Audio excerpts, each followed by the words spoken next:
Hey guys, so these are the iBox TV boxes that have just been installed, and basically they're running through Ethernet to the router and HDMI to the TV. So the next step is to get the switch working.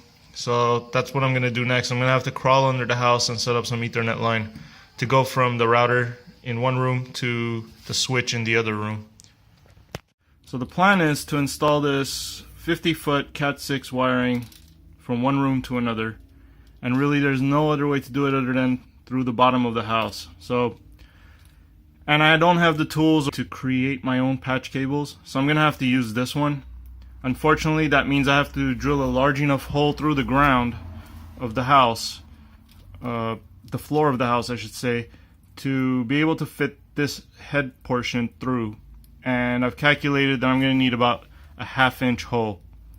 So to run this, I'm going to go ahead and use this drill here. And this is the drill bit I'm going to use to go ahead and drill through the floor here.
Alright, so I've crawled through from that hole that you see over there, the entry point, all the way down, like so. And now I'm looking at the hole I made from the second hole I made, the one where the cable's gonna go back out through. See if we could see that. Right there. See that hole right there? Where the light's shining through? That's where the cable is going to have to go back out into the house from. And so the cable's all the way in the other end of that wall, on the other end of the house actually. So I'm going to have to keep crawling on forward to grab that cable from all the way out there and carry it back and put it through this hole. Alright, so I've crawled even further forward, and now I've reached the point where I dropped the cable down through there, and there's the cable. I'm gonna go ahead and carry it back. Alright, so I made it back with the cable, and where's that hole? There's that hole right there. So I'm gonna go ahead and push the cable through.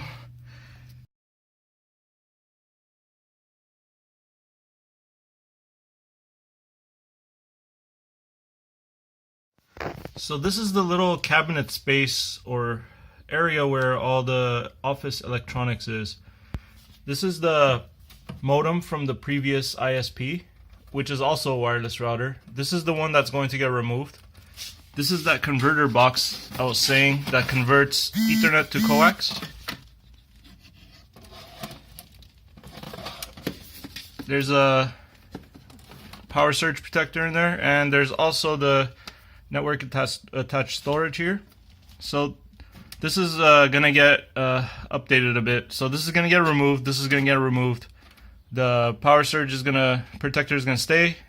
The NAS is gonna stay, and I'm going to connect the NAS to the switch.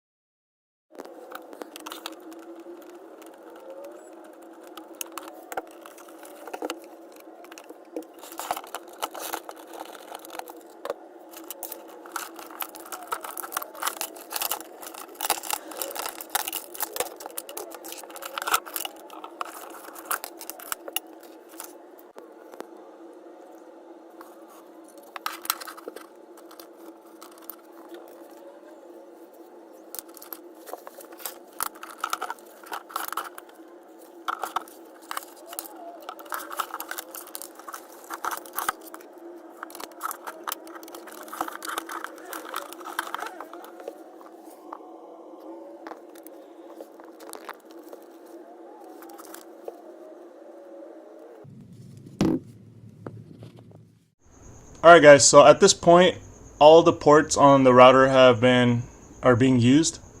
I'm going to go over the ports real quick. The EAT0 is the one that goes to the modem. EAT1 is the one that goes to the switch I just installed. EAT2 is the wireless access point that I installed in part 2 of these video series. EAT3 and EAT4 are the iBox TVs that are connected to the TVs 1 and 2. And so what I'm doing right now is I'm on the services page of the router's web interface under the DHCP server tab, and I'm looking at all the IP addresses given out to the devices that are. Alright, so I've went ahead and mapped them all to a static IP, except for the first one, since it's just a wireless device. I don't really care what IP address it's given. So now I could click on the static MAC to IP mapping tab up here, and here it shows me all the mappings I've made. So here are the two iBox TVs. I've mapped both of them to 50 and 55. The desktop I'm recording with is on 70 now. The network attached storage is on 65, and the printer is on 60. As you can see here with the leases, the IP addresses haven't changed, so that just means that the next time they release an IP address, it'll give them the one that I mapped them to. But it doesn't want to affect their connectivity right now, right away. So unless you disconnect and reconnect the device, it's not going to map to the new IP until a little while later. Alright guys, that's it for part 3. If you like videos like this and want to see any more videos about networking in the future, I'm going to release part 4 as well later on. Go ahead and subscribe to get messages about the videos being released on this channel. And thanks for watching.